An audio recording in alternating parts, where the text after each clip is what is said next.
welcome back to the Acoustic Shop channel. I am Jeremy, and this is John, and we are talking octave mandolins today, introducing the new Eastman MDO605. That's the one.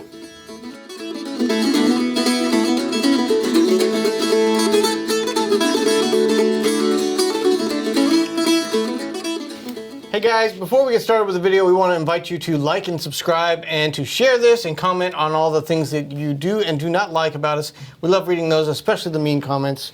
Yeah, there's been a good rash of those lately, and we really appreciate those. Appreciate you taking the time out of your day. About myself, and I'm glad you guys took the time. People are busy. People are busy with their lives, and the fact that they take time out of their day to say mean things to us just means a lot. It means that you guys care enough to say mean things, so we appreciate that. As always, there is a video with a link down below of us performing both with the two octave mandolins on the old Sally Ann, as well as a link to get you right to the end of the video where we have the tone samples and we can hear just about the instruments without all the cool banter and talk that we add in.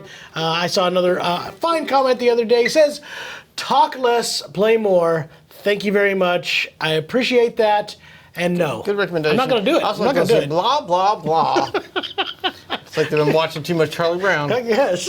Anyway, this is pretty exciting. This debuted at the NAMM show out in Anaheim, California. 2022. Finally, the return of the first NAMM show out in California since 2020 and since 2019, I guess, because I know he had 2020 was the last one. And then this was kind of, for me, a highlight at the booth, Eastman's booth. We've had the MDO305, which is a great sounding octave mandolin. We sell so many of them. Because, so many. Let's face it, an octave mandolin you don't normally play unless you're like a real performing artist. And even those guys, they only use it for maybe 4 or 5 songs. The rest of the set is probably a standard mandolin. For the hobbyists, it's probably even less. You're going to play it. It's a lot of fun. I totally love mine. Play it all the time. One. I love it. So this was a great entry to that, where you didn't have to spend $4,000 or $5,000, which was kind of the barrier before. Yes, it was. To get a really good hand-built, hand-carved octave mandolin. So, like I said, we've been selling a bunch of them for that reason.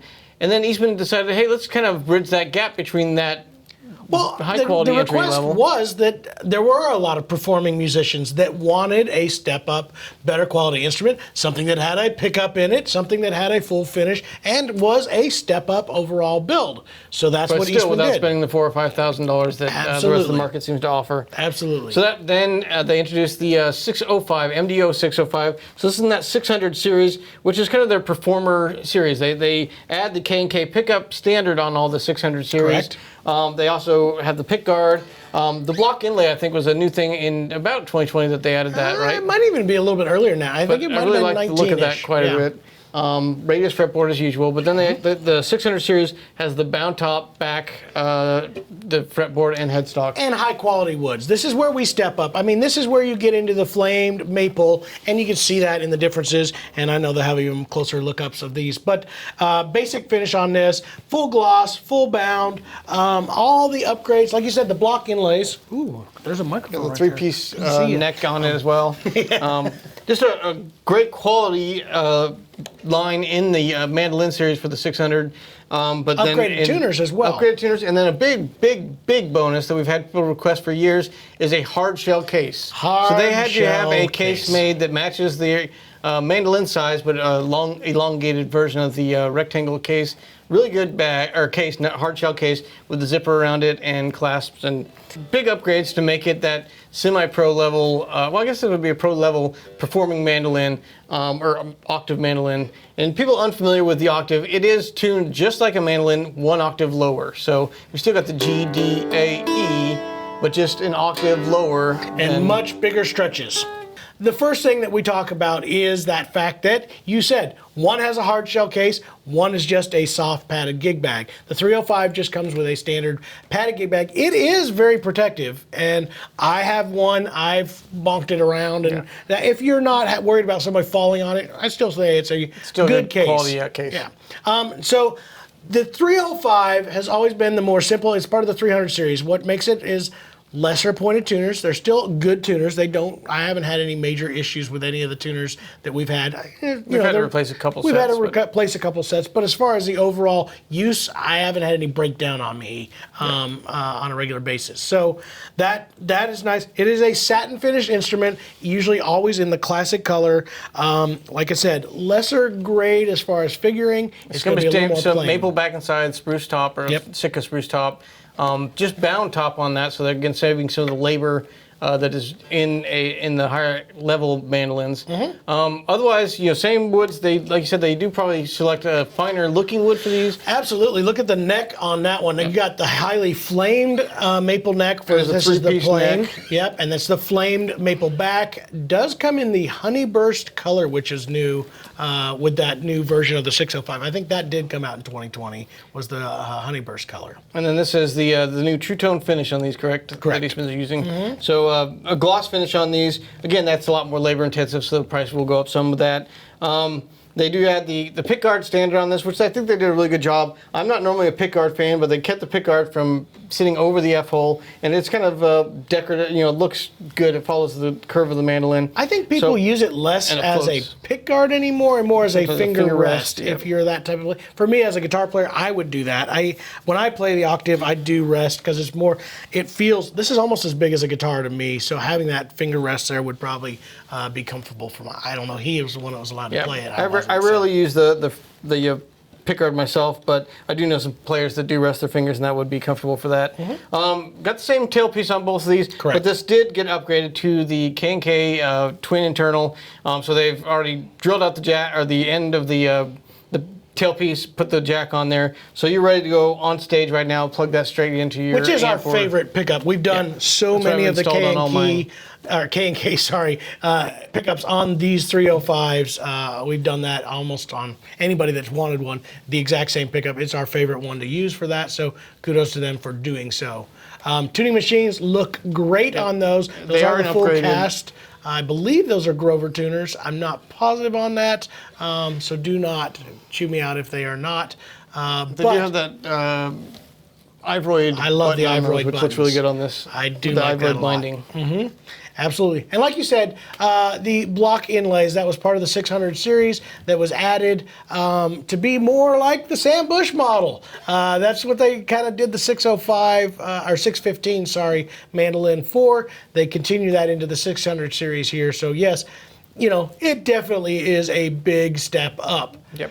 Sound-wise, it's kind of a mixed bag here as far as comparison. I think with the satin finish, this is a louder sounding mandolin. We've said this for years, that normally like straight out of the box, like if they arrive at a store, the satin finish almost always has more sustain, more resonance, and part of that is because it's got such a thin finish on it that wood is just really getting to resonate. Whereas a gloss finish, all the manufacturers say it normally takes the first 6 months before it really starts to harden and cure, and after that up to 3 years to be completely cured. And in that time, you're playing it as kind of like becoming one with the wood. Sure. So over long term, we found that the distinct tone or note separation seems to be a little bit more with a gloss finish. I even find that even as it brand new right now, listening to that mandolin is not as loud as this, but each note is very distinct and very rounded and warm and a little bit more rich. So we got more volume, but it's that omnipresent volume that we've talked about again with satin finishes.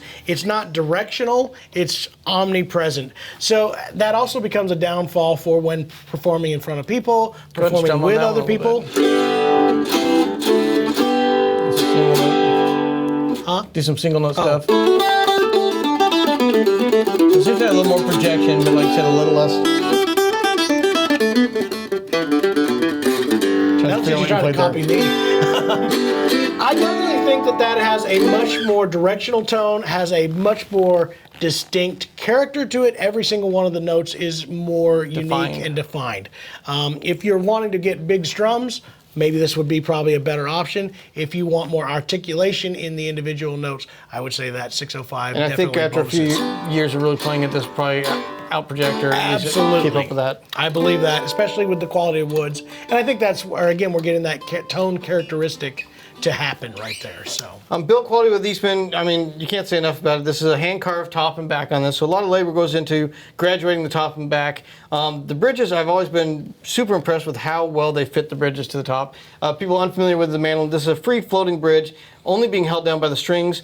And every mandolin, because they are hand-carved, the top is going to be just a slight different graduation to it. So they actually have to shape each bridge to that individual mandolin, which is, I've done on personal mandolins. It takes hours and hours of sanding back and forth on very small movements, because if you go too far, then you're getting a different contour, and then you shape the bridge wrong. So they're shaping it to these, and their fit and form to it is just spot on. Again, that is something that we need to really kind of double down on here. We get a lot of the affordable mandolins from some of the biggest companies that are out there, and we sell them.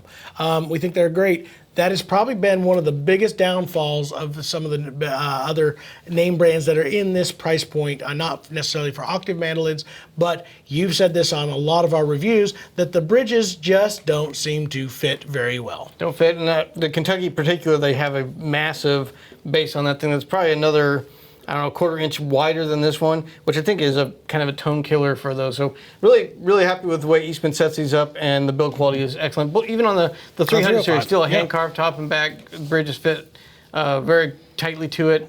Setups has been great. We go through all of them when they come in and before we ship them out, or send them home with the customer and double check the setup. But most of the times, Eastman, the guys out in Pomona, do a great job with the setup. Yep, I would say the big thing to kind of to note between the two mandolins here is yeah, I'm pretty smart, aren't I? Anyway, this is designed to be a performer mandolin. If I was going to be out performing and doing a bunch of shows, that's definitely the level I want. If I'm truly having it as something to plunk around with and play around with at the house as a mandolin player, I'd probably lean on the 305. So price-wise, there is a difference here. Yep, you're going to pay more for this model, so you definitely want to be more committed to playing the Octave mandolin, or maybe, like you said, a stage performer. But really, when you break down the hard shell case, the pickup installed on it, $150-ish. The pickup installed is normally about about $200 almost. Probably. So those two things. So we're talking almost double the price of the 300 series, maybe $850 more. But you also get the upgraded tuners. Better woods, better inlays, gloss finish, and then binding, pickup and case. I'm glad we finally got the first one in. This is really the first one in the States, so we can make this video content for you folks at home. We appreciate you guys subscribing to the channel, because it helps us get these things earlier than anyone else, so that we can do these reviews. And I'm really excited about it. We'll give you guys a tone sample so you can hear it. I know that's what you've been waiting for.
Appreciate you guys watching that video. It was my favorite one we've made so far. We've done hundreds of videos, and that was the best one. It was. And the next one's going to be even better. If you'd like to see that, be sure you subscribe to this channel. And also, the more you comment and interact below, the more the YouTube algorithms pick it up and start pushing it out to other people, like-minded people. Algorithms? Algorithms. They're everywhere. They permeate the internet, and YouTube's got one. And it watches our videos, and it sees how much you comment, and then it pushes us to other people like you. And we want everyone to experience the Acoustic Shop world, where we talk about instruments, we do reviews, we got some fun videos coming up. We thank you guys so much for being a part of it, and we'll see you in the next video.